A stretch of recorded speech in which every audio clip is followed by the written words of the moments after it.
Hi everybody, आज के quiz का एनालिसिस स्टार्ट करते हैं। एक्चुअली येस्टरडे के क्विज़ का एनालिसिस स्टार्ट करते हैं।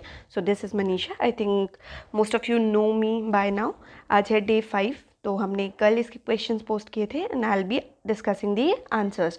हाउएवर मेरे को रिस्पॉन्स तो बहुत अच्छा लग रहा है आप लोगों के क्विज़ का, because I think cell biology में दे आर वेरी पहले तो क्वेश्चंस थोड़े से लो लेवल डाले थे मैंने, but I have started increasing the order और मैं एक इंटरमिक्स डालती हूँ क्वेश्चंस का, सो दैट कुछ बच्चे हैं जो they are also pursuing PhD या फिर वो कुछ और भी कर रहे हैं साथ में, स्टिल अगर वो क्वेश्चंस पे टिक करें तो दे शुड बी मोटिवेटेड कि हाँ नहीं वी नो द आंसर्स। तो एक इंटरमिक्स ऑफ क्वेश्चन डालती हूँ, but still my main focus is CSIR वाले बच्चे गाइड हो पाएँ। ओके, तो आगे बढ़ते हैं।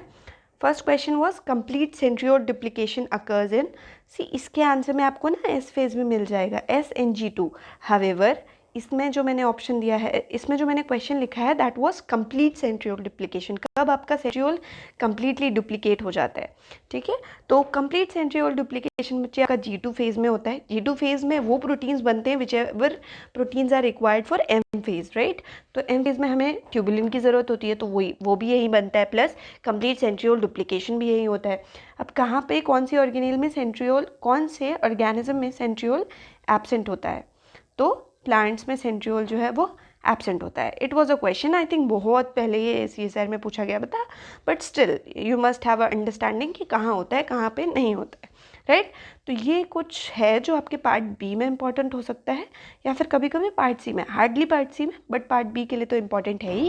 आई एम अज्यूमिंग कि आपको ये पहले से पता है, but still I will be discussing. जिनको नहीं पता है या फिर अगर आप भूल गए हो तो आप इसको रिवाइज कर लें। तो what is the site of DNA and centriole duplication?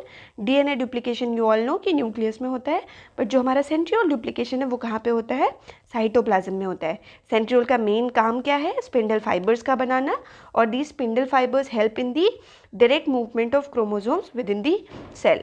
अब आता है कि हमारा जो सेंट्रियोल डुप्लीकेशन है उसमें कौन सा CDK, कौन सा cyclin dependent kinase is involve in centriole duplication? तो वो कौन सा होता है? CDK2। CDK2 is a protein kinase जो कि रेगुलेट करता है सेल साइकिल को, और जो सेंट्रोसोम साइकिल होता है that is the cycle of duplication of centriole, that is regulated by what? Cyclin dependent kinase 2। तो अगर कोई क्वेश्चन आता है कि कौन सा CDK इन्वॉल्व होता है इस साइकिल में, तो CDK2। Okay, moving on. अब हम नेक्स्ट क्वेश्चन देखते हैं। तो हमारा नेक्स्ट क्वेश्चन था कि close mitosis is observed in. However ये बहुत हद तक PMT टाइप्स क्वेश्चन है, राइट। ये हम बहुत पहले भी पढ़ते थे, हमने 12th में भी पढ़ा, उसके बाद थोड़ा बहुत BSc में भी देखा। तो क्लोज माइटोसिस उन ऑर्गेनिजम्स में होती है जिनमें आपकी न्यूक्लियर मेम्ब्रेन जो है वो इंटैक्ट रहती है ड्यूरिंग माइटोसिस। तो इस केस में जो हमारे ऑप्शंस हैं, देखिए humans, dogs, cat same category में आ गए, राइट। यहाँ पे आते हैं हमारे ये डायटम्स में जो है वो क्लोज माइटोसिस ऑब्जर्व होता है। अगर आप एलिमिनेशन मेथड से करते थे तो भी दिस वाज वेरी इजी कि ह्यूमंस, डॉग्स एंड कैट्स तो हो ही नहीं सकता, तो बचा क्या? डायटम्स। थोड़ा सा एलैबोरेट करके देखते हैं कि होता क्या है। वैसे तो आई ऑलरेडी टोल्ड यू कि ओपन माइटोसिस में आपकी एनवेलप जो है वो डिसअपियर हो जाती है। डिसअपियर होना मतलब इस एनवेलप को आप वहाँ से पूरा हटा दो, ऑलरेडी हटा हुआ था, राइट।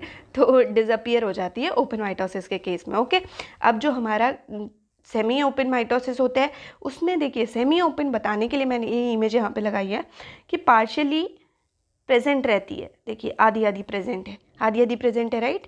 तो यहाँ पे इसको बोलते हैं सेमी ओपन माइटोसिस। हमने क्या पूछा था? क्लोज माइटोसिस, जहाँ पे देखिए पूरी मेम्ब्रेन इंटैक्ट है। अब आप देखिए पूरी मेम्ब्रेन इंटैक्ट है। अब ये बोल रहा है कि प्रोटीन ट्रांसलोकेशन। प्रोटीन ट्रांसलोकेशन का क्या होगा कि अगर बाहर से कोई कवरिंग नहीं है तो वो अनकंस्ट्रेंड है, यानी कि उसके मूवमेंट को रोकने वाला कोई भी बैरियर नहीं है। जो जैसा यहाँ पे माइटोसिस वैसा ही यहाँ पे प्रोटीन ट्रांसलोकेशन, यानी कि अगर ओपन माइटोसिस तो open translocation, that is unconstrained translocation. अगर सेमी ओपन माइटोसिस तो पार्शियली कंस्ट्रेंड, क्योंकि partial barrier is already present.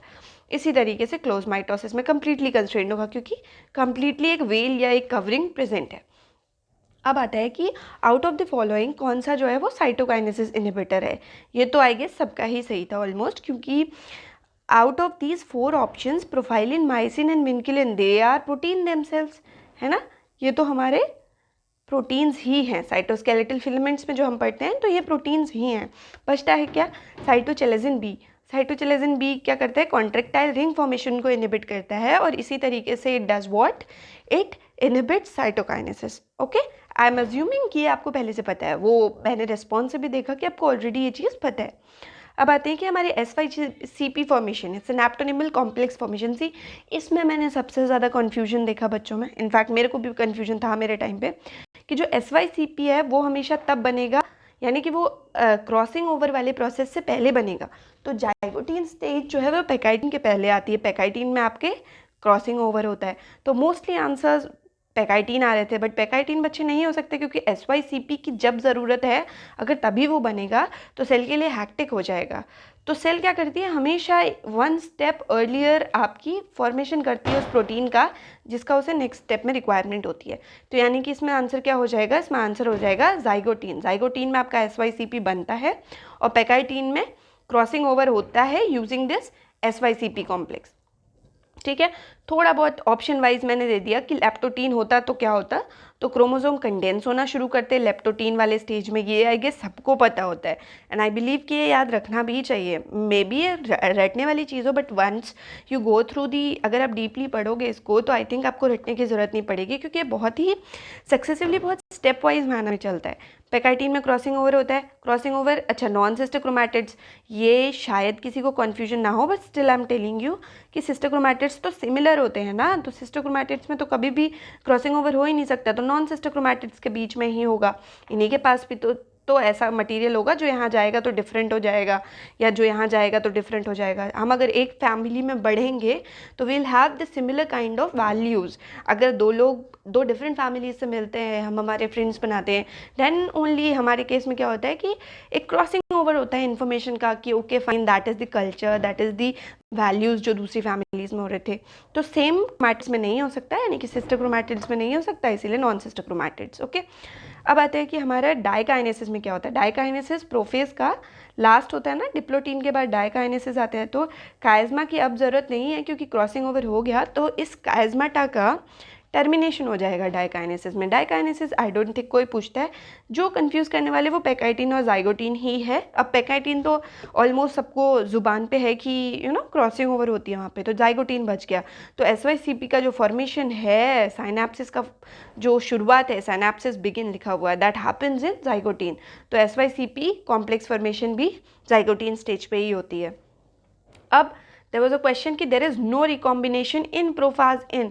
अब प्रोफेज में मैंने पहले ही मेंशन कर दिया, सॉरी मैं प्रोफाज कह गई, वो तो बैक्टीरियल है, ठीक है, दैट इज़ अ वायरस। अब यहाँ पे हमने प्रोफेज में किसके केस में रिकॉम्बिनेशन नहीं होता है, तो अब ह्यूमंस में तो जर्म सेल्स में आपकी मियोसिस तो चलेगी, और मियोसिस में ही प्रोफेज में रिकॉम्बिनेशन होता है, तो ये ऑप्शन नहीं हो सकता। मियोसिस में तो प्रोफेज में होता ही, अभी हमने पैकाइटिन देखा, none of the above option नहीं हो सकता क्योंकि माइटोसिस यहाँ पे प्रेजेंट है। तो माइटोसिस में रिकॉम्बिनेशन प्रोफेज में नहीं होता। अब हम देखते हैं कि जो माइटोटिक रिकॉम्बिनेशन है वो कहाँ पे होती है। आपने VDJ रिकॉम्बिनेज का नाम सुना होगा, राइट। जब भी एंटीबॉडी की डाइवर्सिटी हम बना रहे होते हैं तो VDJ रिकॉम्बिनेशन होता है। तो इस प्रोसेस में स्पेशलाइज्ड रिकॉम्बिनेशन होता है which is what, somatic recombination, और ये माइटोटिक रिकॉम्बिनेशन होता है।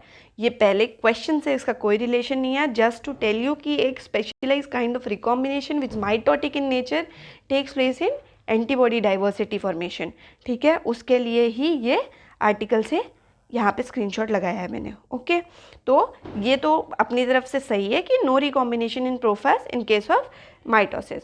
अब आता है हमारा कि हम डेली क्विज कर रहे हैं, डेली क्विज हम कर पाते हैं in case of Instagram, we are capable of doing these quizzes, तो हम कर लेते हैं।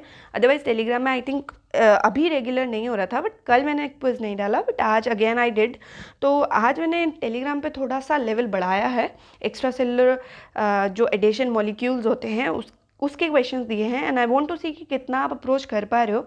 अगर आप बहुत अच्छा रिस्पांस मिलता है, अभी तक मुझे 9 to 10 आंसर्स दिखे जिसमें कुछ percentage of people were doing great, तो अगर मुझे लगता है कि वहाँ पे ज़रूरत है तो मैं क्या करूँगी, उन क्वेश्चंस को भी यहाँ पे इंक्लूड कर लूँगी। अदरवाइज़ उसकी अगर ज़रूरत नहीं है तो नहीं इंक्लूड करेंगे। हमें क्या करना है, रिलीजियसली अपने एग्ज़ाम को टारगेट करना है।